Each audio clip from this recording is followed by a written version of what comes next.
to this episode of Through the Lens. This episode is where I talk about a lot of things. Mostly I'm going to be talking about jobs that I've done, videography events that I've shot, different things that I do in the way of videography. But for a while you will be hearing me talk about a documentary that I'm working very hard on to put together to raise awareness for homelessness. So that's what I'm going to talk about today. Today I'm going to talk about I've been out on the field for 2 days shooting for this documentary, and my first day out was last Friday, and my second day out was today, which is Monday. And we're gonna discuss my adventure, my experience out there on the streets of the city of Champaign, and the homeless issue that is there.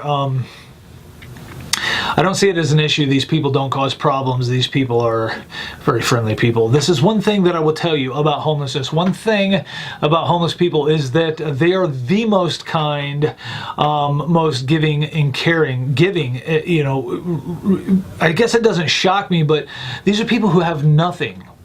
And they're giving. They're willing to give. They're willing to give anything that they have. They'll share with anybody. They work together. They stick together.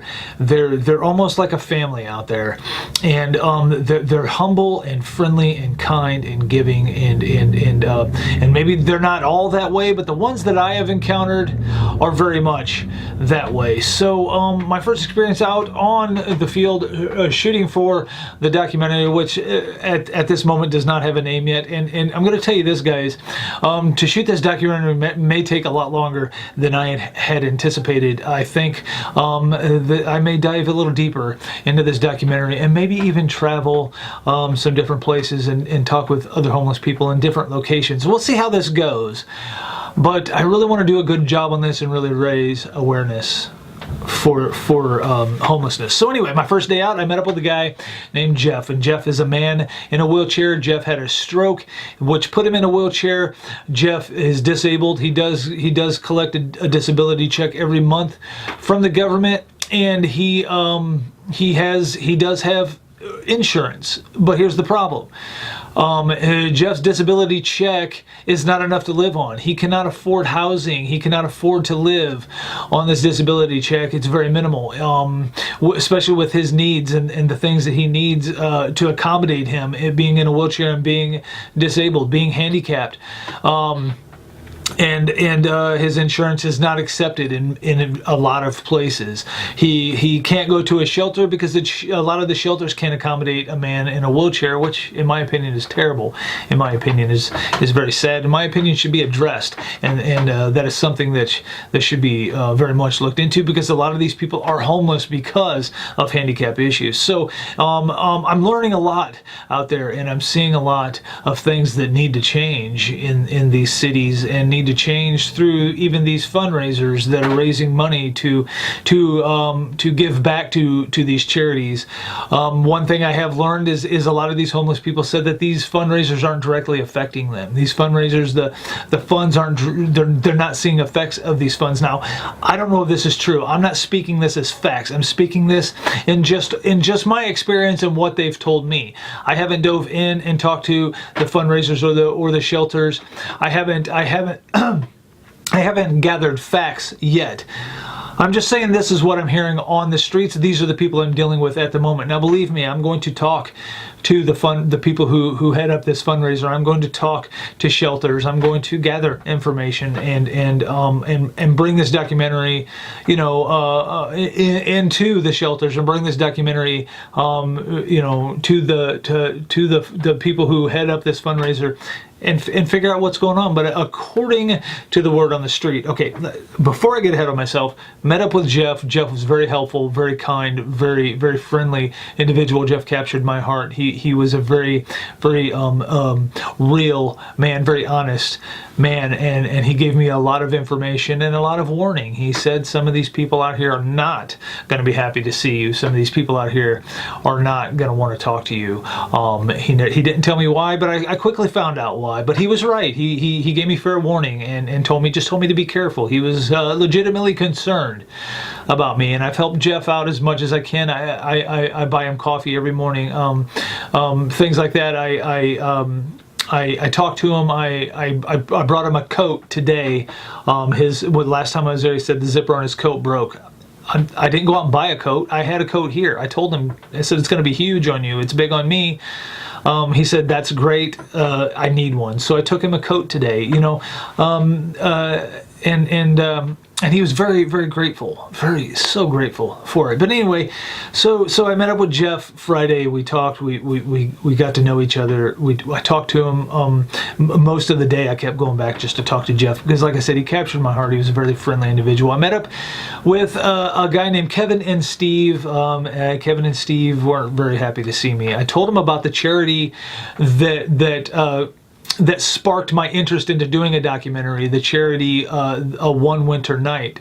And they said that charity is bogus, it's a farce. They said the lady who runs the charity is pocketing most of the money. She drives a brand new car every year.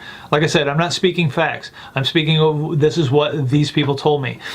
They said that they're not directly affected by the funds from this charity, and that they want nothing to do with me or my documentary if I'm linked to this charity. And I told them I'm not linked to the charity. I said I am going to document the charity. I'm going to be at the charity. I'm going to spend the night there. I'm going to spend the 12 hours at the charity. I'm going to interview people who are there at the charity. I'm going to document this charity, but this charity has nothing to do with me. I'm not linked to them in any way. I'm not promoting the charity through my documentary. The charity just gave me the idea to go out on the streets and document homelessness. They didn't care. He assumed that because I mentioned One Winter Night that I was affiliated with One Winter Night as a fundraiser, and I'm not. Absolutely not. I'm not getting paid by them, nor have I been hired to promote them. So Kevin and I and this other guy named Steve didn't hit it off real well. Towards the end of the day, Kevin was very friendly to me, and we had a conversation. I've realized I've earned his trust. So, but that's the way Friday went. Friday I left there. By the end of the day, Kevin said to me, "Listen, man, if you want to shoot some footage of me, you want to get some pictures of me, it's all cool." And he was very kind to me after that. But you know, that's just the way things. I was concerned that maybe I would offend people starting off, but. Hopefully now things are better. I think they are. Then I met up with another man named Jeff, who's out there, you know, panhandling for change and trying to make a living. And he did an interview with me and told me his story as well, and how he ended up out there, and how you know, maybe he could have a place to go, but it caught on fire, and he had a lot of help living there. And then once the place caught on fire, the guy who owned the place wasn't trying to fix it up, and so now he's back on the streets. But he was on the streets, but then he was off the streets because he, through the grace of good people and some college students and things like that, people pulled together and tried to help Jeff out. And but now Jeff's back on the streets because of fate. Bad things happened. His place caught on fire, and this and that. And then today I was on the streets and I was talking to these people. And it was a very slow-going morning, a very cold morning, a very windy morning, and I didn't see a lot of people out. And I didn't see Jeff, my go-to guy, the man in the wheelchair, for a very long time. I didn't see him until about mid-morning when I finally met up with him. You know, we had some conversations and stuff, and then I linked back up with the other Jeff at the other end of the block. There's two Jeffs. There's one in a wheelchair who is a white man in a wheelchair, and there's another Jeff who is a black man who is not in a wheelchair. I linked up with the other Jeff, and I talked to him a little bit, and then he took me all around trying to meet new people, and even put me in contact with people who are not homeless, who I'm potentially going to interview because they really go out of their way to help these people when they need help. And the people on the streets, he introduced me to a man named Anthony, and the people on the streets have much respect for Anthony because he really does his best to help them out in any way he can. And Jeff took me down there to meet him personally, and Anthony and I talked for a very long time, and he's very interested in my documentary, and he's very interested into helping me out any way he can. Those were his words. "I will help you out any way I can to bring awareness to this. I think what you're doing is great." So every encounter I have had with people has been fantastic. today, this morning, Kevin, who originally wasn't too sure about me, saw me this morning, and he yelled across the street at me. He said, "Hey Steve, good morning." I walked across the street. We had a conversation.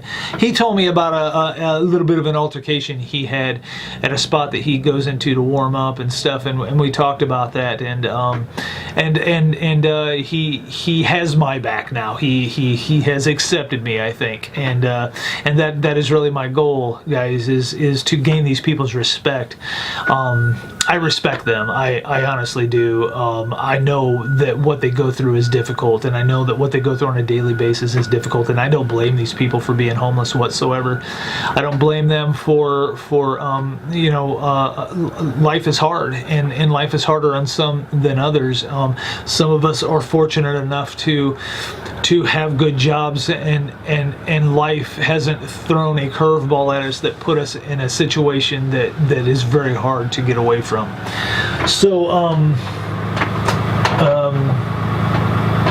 I've got a big truck in front of my house. I think it's to be next door at the auto body shop, car dealership next door, but he's in front of my house, and he is absolutely interrupting my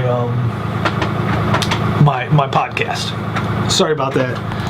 How much time I got? I got like 8 minutes left. I put a timer on for 20 minutes. I'm trying to keep these podcasts at around 20-25 minutes. So yes, Kevin and I we're getting along well, and like I said, I don't blame these people for being homeless, and my heart goes out to them. And this documentary is very much humbling, and hanging out with homeless people on a daily basis will change a person. And what I find out there on these particular streets and these particular homeless people is his life has thrown him a curveball and has put him there, and they really can't help it. And so I'm out there. I'm doing interviews. I'm recording these people. They've told me about restaurants that will let them sit inside the restaurant to stay warm, and they'll give them coffee. And this downtown area, there's a lot of places that they treat these homeless people with total respect. And we'll let them hang out there and sit there and things like that. They're not worried about the public, being turned off by that and maybe not going into their establishment because there's homeless people in it. These homeless people are not a problem. They are absolutely not a problem. They're not causing problems. And at night, they're not just laying down and sleeping on the streets. Actually, Kevin and Jeff told me that they slept in a car one night. They try to go to shelters or find places that will let them sleep, and they're not trying to be a problem. They're just trying to live and survive, and put food in their stomach. A lot of times they'll dumpster dive for books. A lot of these students throw their books away, so they'll jump in the dumpster and grab these books. These books have value. These books are worth money. College students pay a lot of money for these books, and they can sell these books back to the bookstore, and they used to do it all the time, and then the bookstore put a stop to the homeless coming in and selling these books, maybe for fear that they're stolen, maybe. So only students can sell books back to the bookstore, so a lot of these students will sell the books back to the bookstore for the homeless and give them the money when they find these books. So things like that. They all work together. They all stick together. They all try their best to make money. There's a hotel that will put them up for a night for $45. If they stay there the whole week, the guy at the hotel will give them Sunday for free. So if they pay to stay at this hotel for the entire week, they get a day free, which I think it's cool that these people are willing to do this type of stuff, these little things for the homeless people. I think that's pretty amazing. So yes, that was my first experience. Day one went well. Day two went really slow. To this morning, I was thinking, man, again, I was like, what have I gotten myself into? Have I put myself in a situation where I can't complete this project? And then, you know, and then as some of them started showing up, and I started talking to them again, you know, and hanging out with them, they really started trying to help me out again. And Jeff, the black man, absolutely was trying to help me out today, and taking me around to meet new people, and he was giving me ideas for this documentary, and ways for me to capture certain footage that he finds would be interesting, and I agree with him. So I'm meeting up with him tomorrow, and I'm going to spend a lot of time with Jeff tomorrow. I'm going to make my rounds. I'm going to go talk to my guy Jeff in the wheelchair and hang out with him a little bit, because like I said, he captured my heart. He is true and honest, and all of them are true and honest, but Jeff was the first one I met, and just such a friendly guy, and he really captured my heart. And then I'll talk to Kevin and a couple of the others. There's a few of them I haven't even met yet. There's a lady named Kimmy. They said she has an incredible story, and I can't wait to talk to her. And they said she'll absolutely talk to me on camera and tell her story. And I'm looking forward to that. And I'm going to be spending a lot of time on there. And like I said, I don't know how long this documentary is going to take for me to finish filming and to put it together in a nice edited form and to get it distributed. But I think it's going to take much longer than I had anticipated, because I really want to go in depth with this documentary and make it amazing, and make it not just amazing in the way of an edited, nice quality documentary, but make it amazing in the way it's really going to tell the viewers, show the viewers the reality of homelessness, and that these people are legitimately struggling, and that's why they're on the streets, and that's why they can't afford housing. I don't think a lot of people understand that, why they're there. I think a lot of people blame them for being there. A lot of people think it's their fault that they're on the streets, and again, like I said, even if it's a drug issue, maybe that was by bad choices, but it's not necessarily their fault that this happened, that they're stuck on the streets. We don't know people's stories. We don't know why they do what they do, and why they end up where they're at, and then it becomes even harder. And sometimes once you get on the streets, you're almost trapped, because to find people who want to help you, to find people who want to get you off the streets, or people who want to give you a chance or an opportunity, is really hard. And as I'm seeing day by day, when I hang out with these people, I'm finding that you know, one man went to a hotel and was accepted there until one person said something, and then he was told to leave. So that's all it takes. One person disagreeing with a homeless person, one person not wanting to be around a homeless person, or one person being uncomfortable with a homeless person being somewhere or sitting next to them, and they can make one complaint, and a lot of times that's all it takes, and then they're told to leave. They're considered the problem, and they're not really a problem. And if it's a problem, if people don't want them on the streets, then we have to pull together and figure out how to get them in some housing, and how to get them back on track in life, and to start living like the normal people again. And that's what we need to do. But tomorrow I'm going to be recording exactly what happens in the life of a homeless person, from the time they get there until the time they leave, and what happens throughout the day, and how often they're ignored, and how often they're overlooked, and how often they're paid attention to, and how often they're talked to. And we're going to get the real view of it. And I'm going to spend a lot of time with a gentleman named Jeff, and he's a black man, homeless man. He has family. He was telling me his whole life story today, and I'm going to link up with him, and we're going to just spend the day with him, I think. And this was his idea. And he said, if you want to show him the reality of it, set your camera up right here, and we'll show them the reality of it. So anyway, guys, that is this episode of Through the Lens. I thank you guys so much for watching and following me along through this documentary. It's not always going to be about this documentary, but this is a really important thing that's going on, and Through the Lens is just a random show to talk about random things that are dealing with maybe videography or cinematography or just shooting video or whatever. There's times we're going to talk about, you know, other things in the way of camera gear and rigs and technology and stuff like that.